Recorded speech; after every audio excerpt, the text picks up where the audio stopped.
Brian Hurljack joined his friends in the grade 1 class at Holy Cross School. Knowing that people were dying because they didn't have clean water, and that just gave me a bad feeling inside. Because I just closed my eyes and opened them again, in that classroom I would see more than 75 or even 100 things they didn't have. So I went home and begged and begged and begged my mom and dad for $70. $70 was an awful lot of money, and that we wouldn't be able to give it to him. However, if he was serious about it and if he wanted to earn the money, that we would help him by giving him some extra chores to do on top of his regular chores. Chores were washing windows, picking up brushes from the ice storm, picking up pine cones from my nan's crafts, and the most one I hated was vacuuming.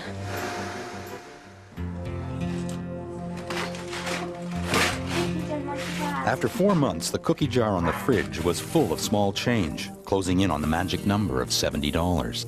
To build a well. And so I called a friend of mine, Brenda, and asked her whether or not she had any ideas.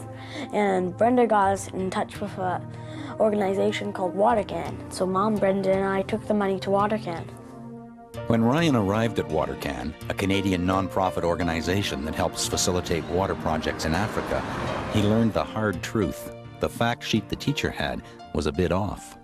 And they said, you know, Ryan, it's going to cost a lot more than $70 to build a well. It's going to cost $2,000, really. And after they said that, I said I'd just do more chores. About the same time, the local newspaper got wind of his story, and people were touched by the young boy's spirit. And I thought it was such an amazing story that I got on the computer and wrote it up and started off writing it up for myself and sent it out to everybody on my email list. And the responses started coming back saying, this is amazing. Wow, what a neat story. Then I had one response from a young cousin of mine who said, I'd like to match Ryan's donation of $70. And then that started sort of a flow of people saying, yeah, I'd like to support this. 10 months and a lot of hard work, WaterCan called to say that Ryan had finally reached his goal. The next step was to decide where the well would be built. So a meeting was arranged with Hiza Shibru, a WaterCan partner from Uganda. And I said a school because a village, that's only like around 300 people or 200 or 100. But if I give to the school, then more people will go there. So, and lots of kids will have clean water. The school picked for Ryan's well was in northern Uganda, Angolo Primary School, with a population of around 1,000 students. In April 1999, Ryan's well was inaugurated. The villagers knew a little boy from Canada had worked hard to bring them fresh water and brought a precious chicken as a thank you gift. Ryan would have liked nothing better than to get his chicken and see his well. His parents said they'd save up and take him when he was 12. Dear Jimmy, my name is Ryan. I am 7 years old, boy. In the meantime, Ryan's class had started writing letters to the children at Angolo Primary School. Ryan's new pen pal, Jimmy Akana, kept him in touch with news about the well and the difference it had made to the village. Do you still drink water from my well, love Ryan? Dear friend Ryan, Africa is hot. I am now 9. Yes, I always drink from your well. Your friend, Akana Jimmy. That was all the encouragement Ryan needed to set himself a new goal. He now wanted to buy a drilling rig so that the local people could dig more wells. He needed another $25,000. This time, the whole school got involved. He's now raised $900. He has raised over $6,000. How much have you raised so far? $15,000. Ryan has raised $45,000. Bruce and Bev Painter decided to donate their air miles to help buy tickets for Ryan and his parents to go to Uganda to see his well. Made me feel so great, like I was jumping up and down, I was jumping all over. I was like, we're going to Africa. And arrived with a check to buy 71 desks for the school at Angolo. Apps, soccer balls, and books. These are candies for the children at Angolo school because they don't often get something good to eat. All they eat is like vegetables and meat. They haven't even had one piece of candy in their life. Ryan was told he would have to fit all the gifts in his suitcase or leave them behind. Ryan was not going to let that happen. By mountains, Uganda is often called the Pearl of Africa. It's home to the source of the largest river in the world, the Nile.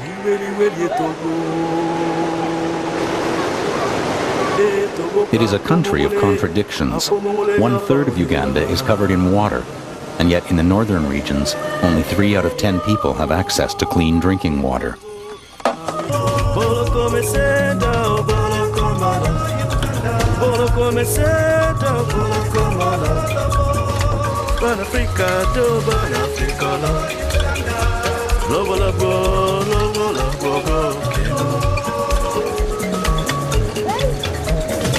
Everyone has heard about this boy from Canada.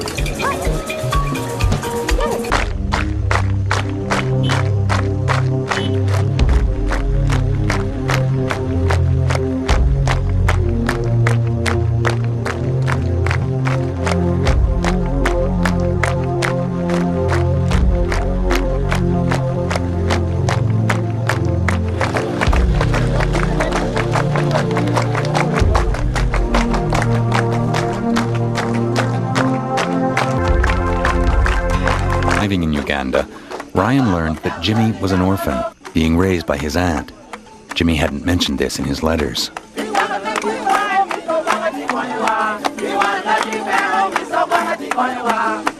For Jimmy, the relationship with Ryan has changed his life. Ryan H. Yeah. For the community from Angolo Primary School. Yeah. The crowd applauds and approves of this new inauguration of the well. It's now official because Ryan is here. And to them, the 2 boys symbolize the bond between 2 communities, 2 schools, 2 nations. Thank you. People from surrounding villages turn out to thank Ryan and to show him how much the well means to them. A song has been written to commemorate his visit.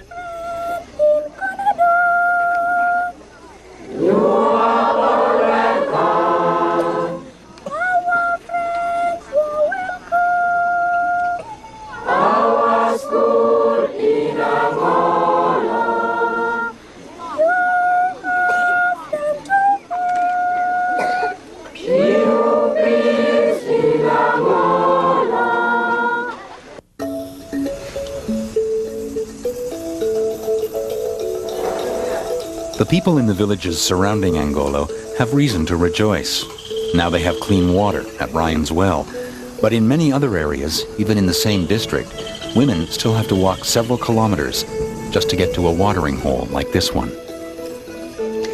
The scene at the watering hole was one that Ryan would never forget. The thing that scared me most was when I saw where the people were getting their water. I couldn't believe it. They were drinking from the lake. Their buckets were going in and coming out. There were like almost 10 or 5 people there at every second, and they were dipping their buckets in and carrying them back. All I have to do is 9 steps and there, I have it. They have to take even like 100 steps even to get to the watering hole for dirty water. It's terrible.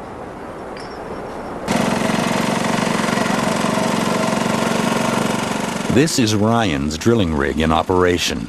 He reached that goal too, and takes comfort in the fact that the new well will soon provide safe water for people in these villages, just like Angolo. Impressed with the efficiency of this new rig, Ryan's mind races ahead. He's heard about something even bigger and better. There's a drilling truck I could do, and it will drill, well, even deeper than a drilling rig. Even than automatic drilling. It would even drill deeper than that. Ryan's well has meant a lot more than just clean water for the children of Angolo Primary School. First of all, the school didn't have any water point. So during lunchtime, people were walking something like 5 kilometers to get safe drinking water. So by the time they come back to the class, every day they would lose something like 1 to 2 hours. The safe water has improved the life of the children. It has also increased the performance of the school because now they can concentrate more. Now they have more time for kids to stay in the class. And also it has created some morale within the pupils because they know if this young child could produce this, then we could also do something. So it's a lesson to them. It was just so different because I heard that they were dying and stuff, and when I got there, it just gave me an inspired feeling because I saw how happy they were, inspired they were, and that they had clean water.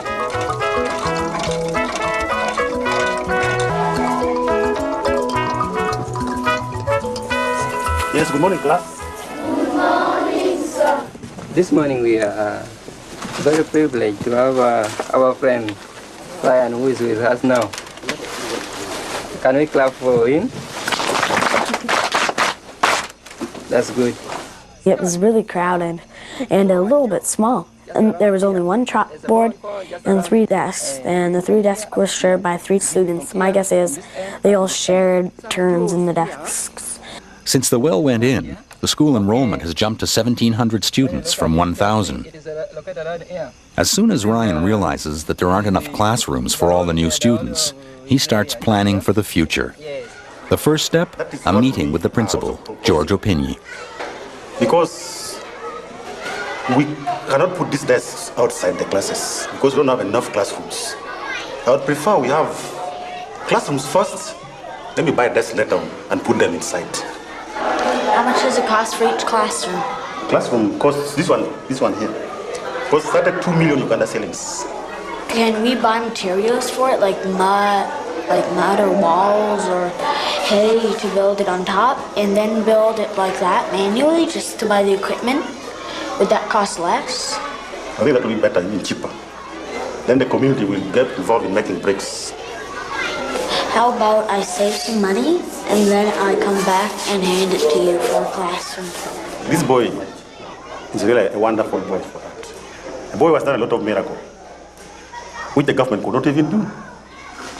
So actually, I don't know how, what insight he has was being taught, and then he got the concept of the lesson. He felt it in his own heart, and then he started to raise money. He felt actually. We have come to a time when we have to part with our very best friend who has done a lot for us in this school. And that is in the person of Ryan. You can imagine a young boy like this, if you can get the initiatives, what teachers teach him in the class, he can go and apply it to convince big people to help him to come and assist the poor people of Africa or any part of the world. I'm also saying that you in Angolo Primary School should do the same also. I am saying that the people of Angolo and the community at large are so grateful to you that from now they're taking you as their son and brother for what you have done to them. They will never forget you. And we have now made it a must that every year, on the 27th of July every year, Angolo Primary School will be marking Ryan's Day. Every year from next year, on the 27th of July, we shall have Ryan's Day in this school.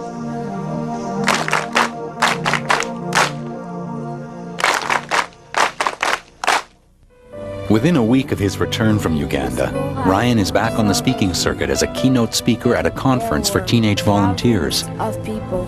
I know that I am lucky because I was born in a country that had lots of clean water. This world belongs to all of us. I pray at night for clean water, not just for my family, but for every single family on earth. If we all help really hard and we all pitch in just a little bit, we can get clean water for all of Africa. Cause of clean water for the world's children. Today, Ryan Hurljack met one of his fans, a 5-year-old boy who has raised more than $250 all by himself. I feel great because he's doing a great job earning his goal. It was a hard job earning my goal, and he earned his goal too. Me, Taylor, buddy.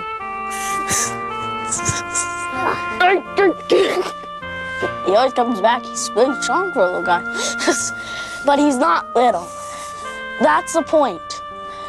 Little people can do big jobs. You don't need to be a grown-up before anybody listens to you.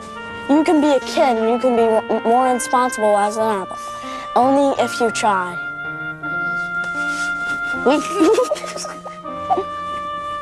And I know what that means now.